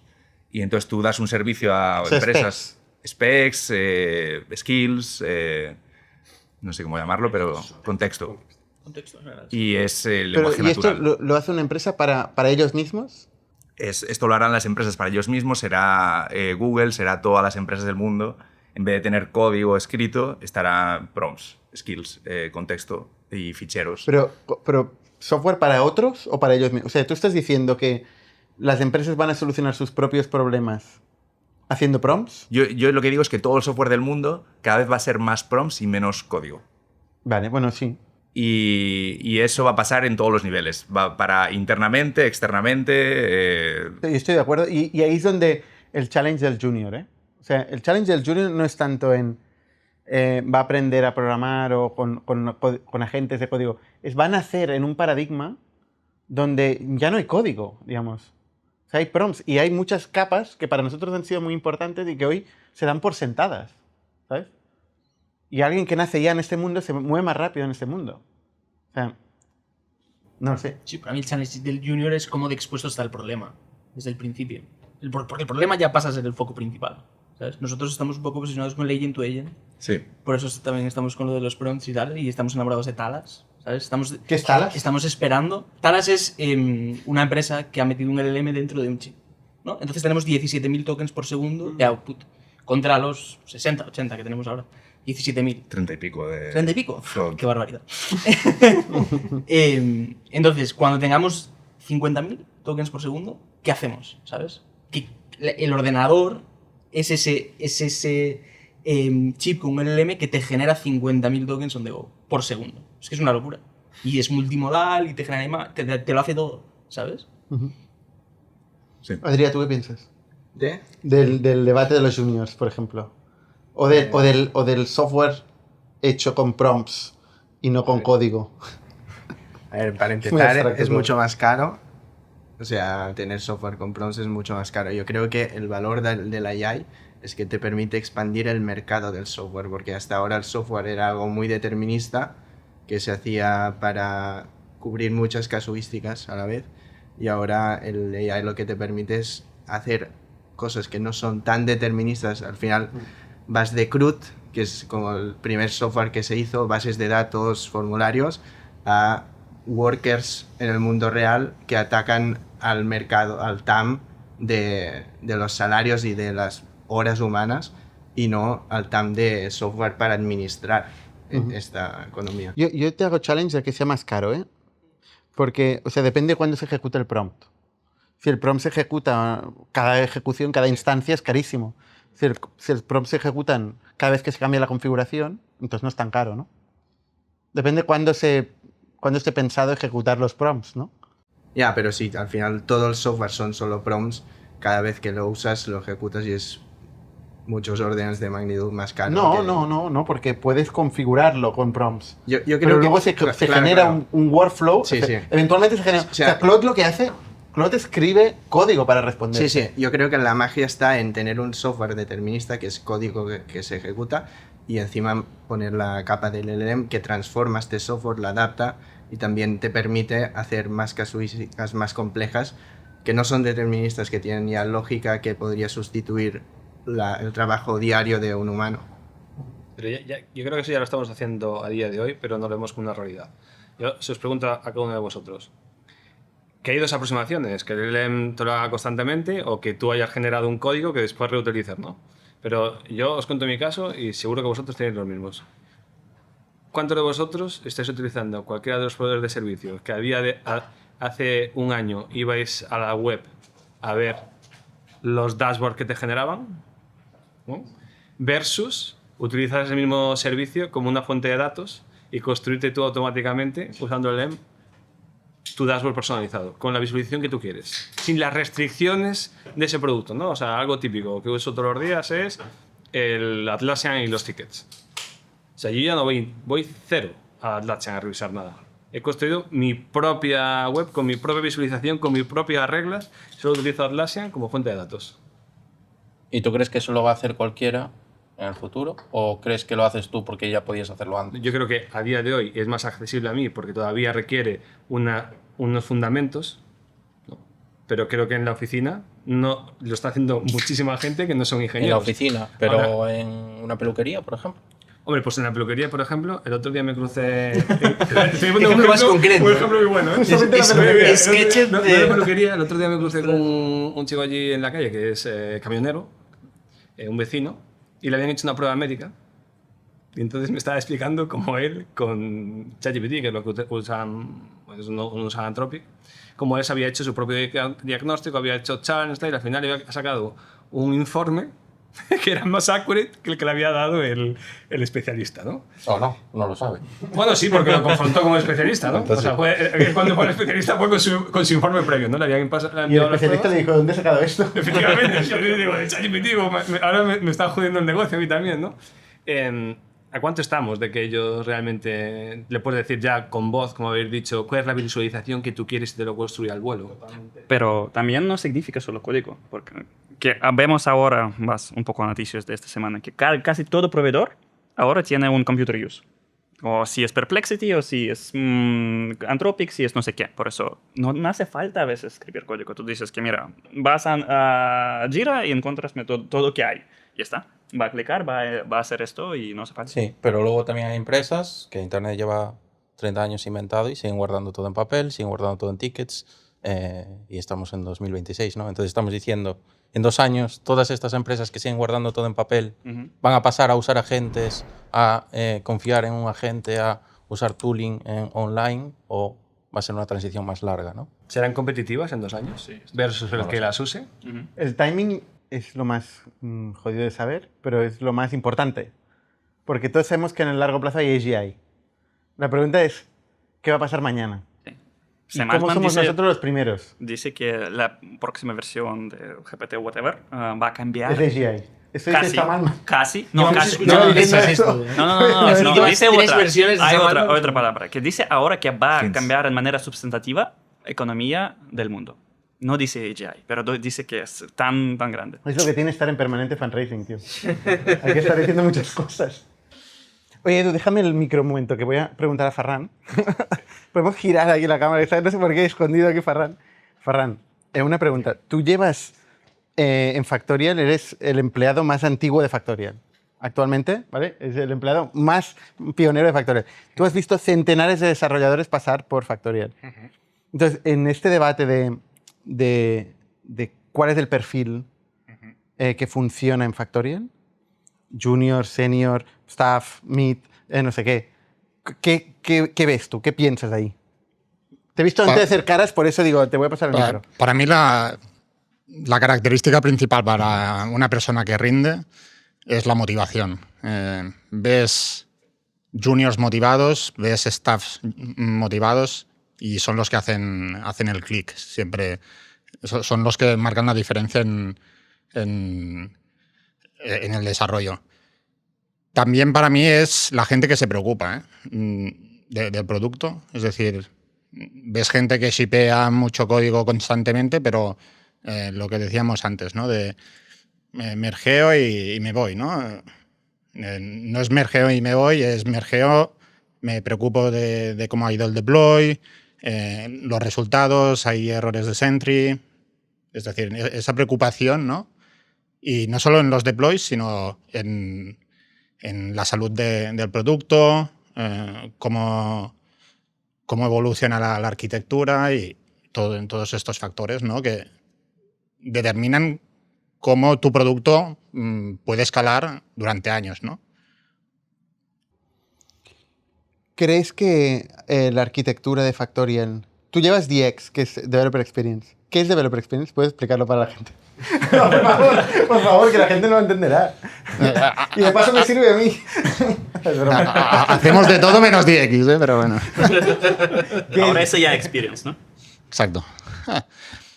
En teoría, nuestro equipo se preocupa de que el resto de desarrolladores tengan las herramientas óptimas para el desarrollo, ¿no? Es decir, editores, tooling y demás.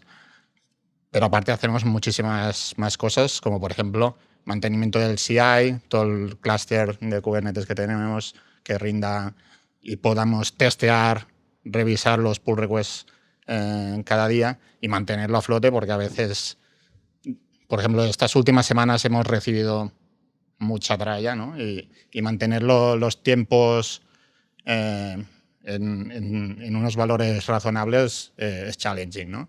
Y a veces lo ignoramos, ¿no? Todo el mundo quiere shipear el código rápido, pero la carga que eso implica en el CI y tal es todo un reto, ¿no? Ferran, ¿tú crees que se va a poder automatizar tirar código? Yo creo que va a ser una evolución en el tiempo. A corto plazo, los ingenieros vamos a ser más reticentes y tal. Vamos a apostar por esos agentes que te pueden hacer el 90% y nos dejen el 10%, o ese 10% sea contexto que no tiene la IA y experiencia que no tiene la IA y nosotros podamos revisar esos pull requests. Pero a medio plazo, largo plazo, va a ser insostenible. Es decir, vamos a tener que mergear confiando ya con lo que edifica la gente, ¿no? Y la similitud que has dicho antes tú del assembler, ¿no? Del assembler. Yo creo que es una comparación muy válida, ¿no? Me imagino los ingenieros cuando transicionaron de assembler a código, los primeros meses, los primeros años, ¿no? Ahí no, es que no me fío de que escriba las instrucciones, los punteros, ¿no? Que están... Pues nos está pasando exactamente lo mismo, ¿no? Y en cualquier revolución industrial, los que venían del paso anterior pues tienen sus reticencias. Pero cuando ves que la cosa funciona y el 99% de las veces funciona, que tienes que apostar. Oye, me gustaría tocar algunos temas más antes de irnos. Futuro del open source. Miguel o Jacob. Tira tú. Se por decir nombres, ¿eh? Pues. Futuro del open source. Yo creo que, en principio, sigue teniendo futuro. Es decir, cada vez es más barato hacer código. Incluso la misma técnica se puede aplicar para hacer prompts, que eso es un poco distinto de la revolución del assembler al siguiente lenguaje, ¿no? Que es que estas LLMs también son buenos haciendo prompts. Entonces, esa es un poco la diferencia. Entonces, el futuro del open source es que haya mucho más, creo. Como estrategia de ventas brutal, ¿no? O sea, cada vez hay más. Y a lo loco. Y todo lo pones open source primero, validas mercado rápido, se hace como súper viral porque todo el mundo tiene acceso, la gente usa agents y de repente los agents hacen web search, miran Twitter, de repente esto se pega, vienen al repositorio y estás usando algo que tu agente ha decidido que usas porque es la leche y es la leche en Twitter y es open source, ¿sabes? Entonces, en el momento en el que ya es lo suficientemente la leche, le pones un paywall, ¿sabes? Que es lo que están haciendo. Tienes Pencil, que ahora es gratis, a ver cuánto tiempo es gratis, ¿sabes? ¿Qué es Pencil?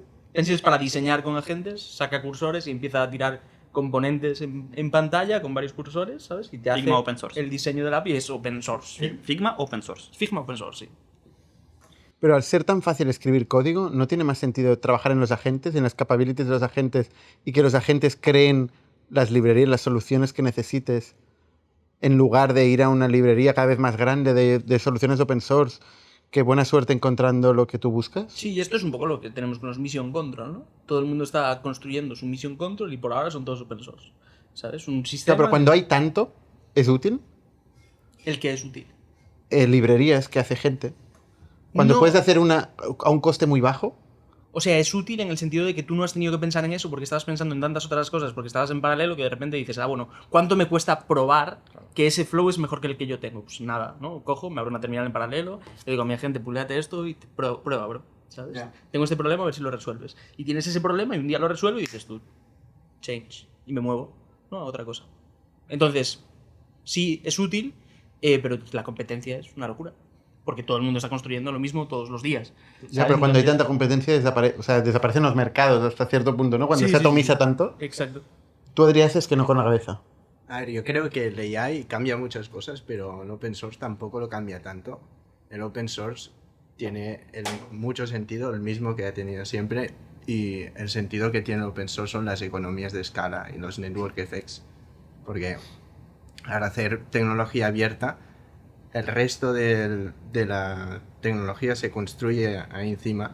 Ya, pero la gracia era tener un pool de desarrolladores que es todo el mundo, ¿no? Bueno, es una de las gracias. Bueno, es pero la por gracia ejemplo- que luego como derivado Pero por ejemplo, se convertía en canal de esto distribución. se transforma en tener que los agentes, el training set, por ejemplo, imagínate, Factorial está escrito en React, ¿no? Imagínate que en vez de coger React de Facebook, hacemos nuestro framework JavaScript de reactividad. Pues los LLMs, como React es el estándar, están entrenados para saber ya React, saber cómo se escribe, la sintaxis. Si lo hubiésemos hecho in-house, esta ventaja no la tendríamos. Y por lo tanto, el open source tiene mucho sentido ahí. Eso es hasta hoy. Siempre. Pero la pregunta es a partir de hoy, ¿eh? O sea, ¿cómo se van a producir estas concentraciones marginales de, Sí. Me parece de que soluciones? mezclamos qué es open source para mí, porque al final yo no veo open source como código. Yo veo open source como ideas, implementaciones y un poco estos mad scientists compartiendo con todo el mundo sus aficiones, sus ambiciones. Y ahora Artifacto cambia, que no exponemos código, exponemos skills, exponemos esto software 2.0, no sé qué, pero al final la idea sirve y continúa. Que es verdad que todo governance que tenemos por ahí tenemos que repensar, porque yo veo que GitHub está cayendo ahora porque hay tanto overload de ella escribiendo un montón de pull request issues y todo el mundo con repositorios muy populares está cerrando todo porque es imposible revisar un código que está generando la IA. Esto tenemos que revisar, pero la idea continúa. Yo personalmente estoy robando a veces tantos skills de personas que me gustan porque tienen ideas muy potentes. Y es como, uy, sí, es verdad, yo voy a coger esto. Para mí es open source. Es una manera top de hacer hiring, ¿eh? Sí, También. yo tengo todos mis skills abiertos. Y no sé si alguien está leyendo o revisando, pero cada vez que yo estoy encontrando algo, yo estoy poniendo en open source. Vale. Autoresearch, quería preguntaros, ¿alguien ha utilizado Autoresearch? Hostia, ahora me dejáis como no sé qué. O sea, sí, yo he estado trasteando un poquito con Autoresearch. Autoresearch es un repositorio que ha publicado Carpazzi, ¿no? Sí, correcto. Como Entonces que ha inventado la piedra filosofal. Igual no es tan piedra filosofal, pero...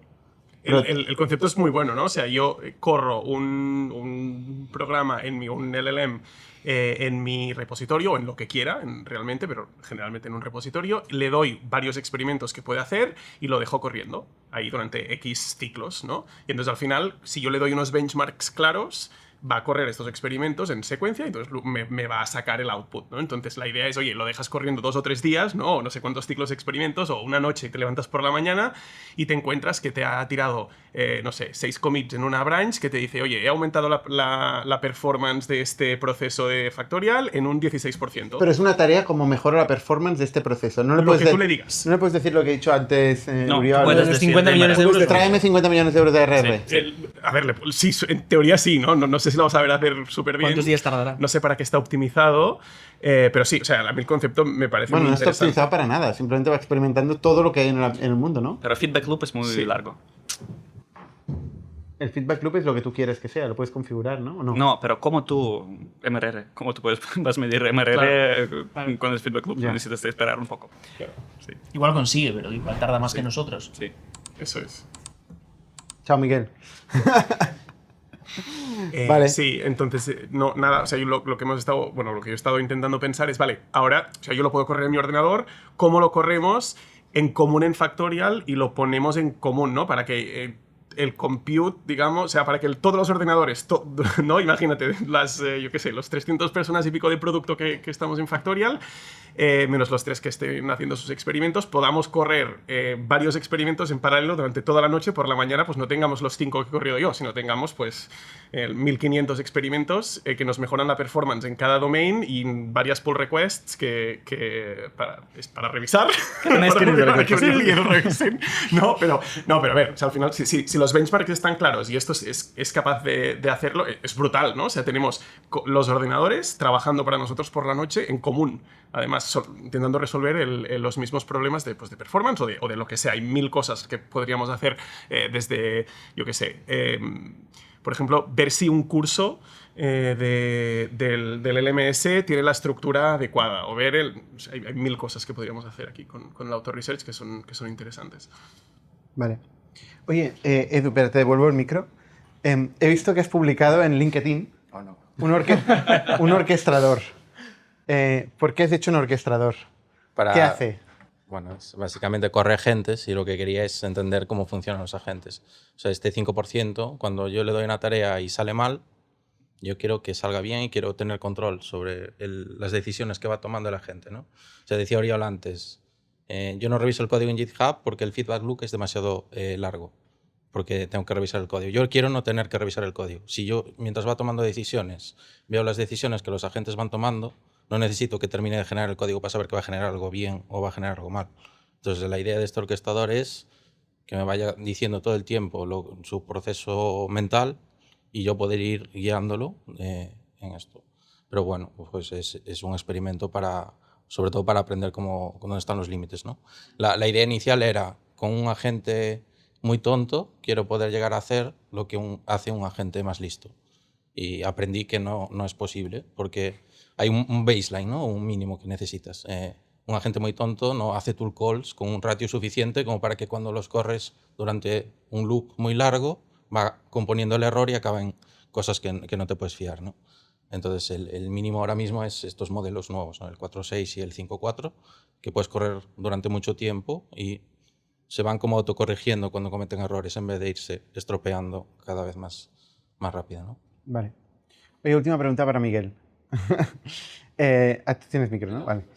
No, te iba a preguntar, Miguel, cuando está cambiando todo tanto, cada equipo te viene con, hostia, he probado la última, no sé qué. ¿Cómo decidimos en Factorial de, mira, esto se va a convertir en el estándar a partir de ahora? A partir de ahora todo el mundo va a ir subiendo la barra, ¿no? Esto se va a convertir en el mínimo. ¿Cuándo tomas esta decisión de decir, esto, todos los equipos, ahora, venga, engineering managers, directores, a conseguir esto ahora? O sea, primero es que es una decisión conjunta, la tomamos. Siempre hay alguien que empieza a punta de lanza, ¿no? Haciendo de disruptor. Generalmente es Ilya. Después tenemos ahí a Jacob y bueno, un conjunto de personas que van ahí pues haciendo auto-research. Y dentro de todo eso... ¿Auto-research o research? Sin auto. Y dentro de todo eso, tenemos que mantener la calma, ¿no? Porque hay personas que avanzan muy rápido, claro. Pero después estandarizar eso no es tan sencillo, porque yo, por ejemplo, veo a Ilya, pero Ilya muchas de las cosas que hace son instinto. Tira por aquí, por allá, hasta que rápido hemos ido y, claro, cuando queremos estandarizar tenemos que frenar un poco, ahí entre el equipo de DX. Eso es lo que quería aquí, destilar tu skill, que también tienes que acabar poniendo en un Markdown, de cuál es el momento o cuál es el signo que tú ves de decir, vale, esto sí, está testeado, ¿por qué ahora sí y por qué no? La verdad es que solo puedo explicarlo con ejemplos porque yo creo que siempre he tenido esa capacidad de ver el camino, ¿no? De ver el camino claro de cuáles son los pasos que tenemos que seguir, ¿no? No soy tan bueno haciendo ese research, que Ilya en eso es un crack, un fenómeno, pero sí veo las señales de hacia dónde tenemos que ir, ¿no? Entonces, se hizo un trabajo mucho de research el año pasado a principio de este año hicimos ese cambio cultural radical, ¿no? Que trajimos al equipo, lo hemos contado varias veces. Le pusimos un objetivo de un día, una serie de iniciativas que llevaban meses y 0 código. Nuestros mejores equipos lo hicieron esa tarde. Ahí no estandarizamos nada. Ahí simplemente pusimos unas guías para que la gente empezara a experimentar. Eso abrió la mente y toda la gente empezó a experimentar. Y durante las siguientes 2 semanas, ahí encontramos el camino de, oye, ¿cuáles son los puntos? Porque hay siempre diferentes vectores de ataque, ¿no? Cada equipo tiene uno en particular. Encontramos este punto común, ¿no? Donde convergía todo el mundo. Y ese fue el momento en el que pudimos empezar a estandarizar. Y ahí es cuando llegó el equipo de DX, ¿no? Ahí vino Ferran y David y Oleg, todo este equipo que tenemos que es maravilloso. Y 3 semanas después vinieron con un RFC y unas guidance para todo el equipo de ingeniería, que es el que acabamos de implantar. Ya incluimos ya las métricas de uso, etc., ¿no? Un poco ese es el camino que seguimos. Y después también esto es iterativo. También hay feedback en esto, ¿no? Vamos aprendiendo y vamos cambiando cosas. Y vamos abriendo cosas en paralelo. Ahora estamos trabajando en las specs, ¿no? Cómo estandarizamos las specs. Eso ha partido también de que estas semanas todo el mundo tiene su concepto de spec, que en cada equipo es distinto, ¿no? Y también Ilya ha ido ahí haciendo research, ¿no? De cuál es su visión. Entonces, de la visión de Ilya, que siempre es muy avanzada, lo que hacen los equipos, encontraremos otra vez el punto medio, donde nos pondremos otra vez de acuerdo. DX está trabajando también en ese punto común y así avanzamos. Pero una cosa que sí que es brutal es, realmente ha habido una transformación como nunca he visto en los últimos meses en el equipo de Factorial. Hemos cambiado la forma de generar soluciones a problemas, ¿no? Y de trabajar conjuntamente. Creo que hay un momentum súper interesante. Y algo está pasando que muchas empresas nos están pidiendo que les hagamos workshops de cómo hemos hecho el cambio, ¿no? Y cómo estamos construyendo producto a día de hoy, ¿no? Aunque realmente es algo que cambia, como hemos visto en esa discusión, ¿no? O sea, sigue cambiando, ¿no? Constantemente. Sí. Y hay personas, o sea, digo que próximos días o semana que viene compartiremos un poco estos workshops con algunas empresas que han venido también a compartirnos en el punto en el que están ellos, cómo están avanzando, los challenges, explicarles cómo nosotros estamos resolviendo también desde la realidad, ¿no? Pero todavía veo esa resistencia en el resto del mundo. Yo, así, tampoco es que sea muy comedido o tal, pero quiero decir, yo veo que hay una línea que está ahí liderando globalmente de 3, que son Anthropic, OpenAI y, bueno, no sé si Google o con Gemini o tal, ¿no? Después una línea por detrás de ellos, creo que ahí estamos nosotros, honestamente. Y después vienen otro grupo de empresas, ¿no? Hay todavía mucha reticencia, la gente todavía busca el modelo anterior de la estandarización, del determinismo, de este mundo enterprise. Entonces, en estas charlas que tenemos, el 90% de la conversación es cómo hacemos todo determinista, ¿no? Sí. En lugar de poner guardrails a todo. Exacto. Sí, sí. Cómo nos movemos a este nuevo... Bueno, y ahí estamos compartiendo... Es que no es obvio, ¿eh? O sea, el tema de pasar a confiar en otro agente externo a ti, externo a la empresa, que va a tomar las decisiones más críticas.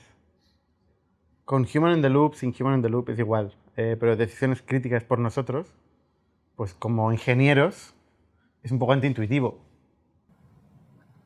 Hay un poco de acto de fe, esa es la realidad que tiene que hacer. Uriol, ¿quieres dar alguna última novedad de One? Ahora me pilas así. Antes de cerrar, ¿algún highlight? ¿Algún breakthrough? No. ¿Quieres? ¿Sí? No, me parece es como para mí... Es que ahora no, me has pillado aquí contra mí, no estaba pensando en eso. Pensando en las PRs, ¿no? Que sí, tienes que aprobar. ¿Ves? El vender. No, es verdad. Esta semana hemos añadido tanto función en la One, porque todos los equipos están metiendo toda la información de Factorial y brutal cómo crece esto. Pero para mí, el momento que flipé yo fue cuando he visto que One ahora genera dashboards de toda analítica para mí en el momento de pregunta yo quiero. Exactamente para mí, que estamos hablando de antes que UI va a ser algo generativo para exactamente un caso de uso que yo tengo. Y ahora es la realidad en One, en Factorial. Tú puedes preguntar qué quieres a nivel de datos y si es algo que está mejor representado en gráficos, mejor que texto, One va a generar un dashboard solo para ti en este momento. Esto, hablando de ceder el control o aceptar el indeterminismo en tu vida, nunca me había pasado en la vida que voy a ver un cliente. Ayer fui a ver un cliente en Madrid y tal, y claro, dicen, bueno, quiero probar mi prompt, ¿no? Y es aquello que dices, ¿seguro que no quieres el mío? No, vamos a probar qué quieres, ¿no?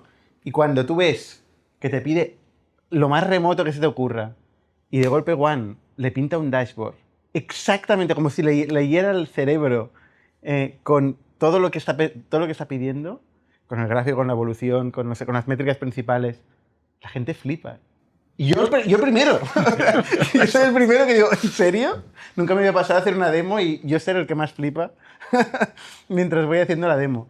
O sea que esto, brutal. Muy bien. Pues nada, chicos, muchísimas gracias. ¿Alguien se ha dejado algo por decir? ¿No? Pues gracias a todos y con los demás, hasta la semana que viene.